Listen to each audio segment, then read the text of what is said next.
এতই ভালোবাসতো, হাতে যে ঘড়িটা পরা ছিল ওইটা আমি দিয়েছিলাম বিয়েতে। আচ্ছা, 2.5 বছর আগে আমাদের বিয়ে হয়, ওর সাথে আমার মিট হওয়ার পরে ওই ঘড়িটা আমি ওকে দিয়েছিলাম। ও যে জামাটা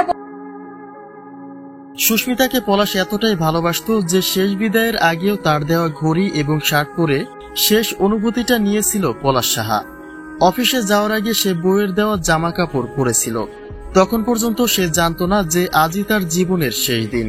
কিন্তু বউ শাশুড়ির প্রতিদ্বন্দ্বিতা যে এভাবে শেষ করে দেবে পলাশের জীবনটাকে, সেটা তো জানা ছিল না। যে কথাগুলি বললেন সুস্মিতা সাহা।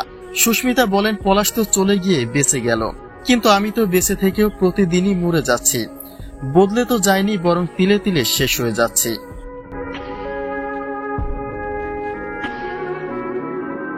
পলাশের মৃত্যুর প্রায় 2 সপ্তাহ হয়ে গেলেও এখনো ঘরের দরজায় অপেক্ষা করেন সুস্মিতা।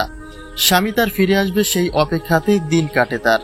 যে কথা ভাবতে ভাবতে দিনে দিনে মানসিক ভারসাম্য হারা হয়ে যাচ্ছেন সুস্মিতা। এমনকি এমনও জানা গেছে যে সারাদিন পলাশের কথা চিন্তা করতে করতেই অসুস্থ হয়ে পড়েছিলেন সুস্মিতা। তাকে হাসপাতালে ভর্তি করা হয়েছে। ঠিক এমনই একটা ভিডিও চিত্র প্রকাশ হয়েছে সোশ্যাল মিডিয়ায়।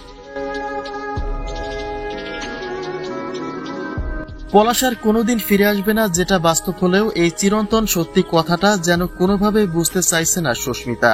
তার মুখে শুধু একটাই বাক্য, পলাশ তুমি ফিরে এসো। নেই খাওয়া নেই ঘুম, 2 চোখের অশ্রুজলে শুধুমাত্র পলাশের স্মৃতি বয়ে বেড়াচ্ছেন সুস্মিতা। তিনি বলছেন, এমন মানুষ আর কোথায় পাবো যার প্রতিটি নিঃশ্বাসে মিশেছিল সুস্মিতা। কিন্তু সে কি করে আমাকে একা ফেলে চিরদিনের মতো করেই বিদায় নিল?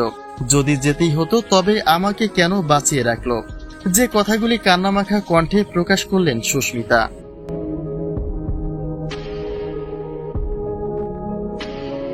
জীবনে অধিকার নিয়ে বাঁচতে হলে সংগ্রাম করতে হয়, নিজেকে এমনভাবে তৈরি করতে হয় যেন কোনো বাধাই গন্তব্যকে ঠেকাতে না পারে। সাক্ষাৎকারে এমন কথা বলা ব্যক্তিটাই যে হঠাৎ করে এমন ঘটনা ঘটাবে তা কে জানত। সুস্মিতা বলেন, পলাশ প্রাণপণে চেষ্টা করেছে তাকে নিয়ে সংসার করার জন্য, কিন্তু সেটা কোনোভাবে সহ্য হয়নি তার দজ্জাল মায়ের। মায়ের যন্ত্রণা সইতে না পেরে শেষ পর্যন্ত নিজের জীবন নিজেই ধ্বংস করে দিয়েছেন পলাশ সাহা।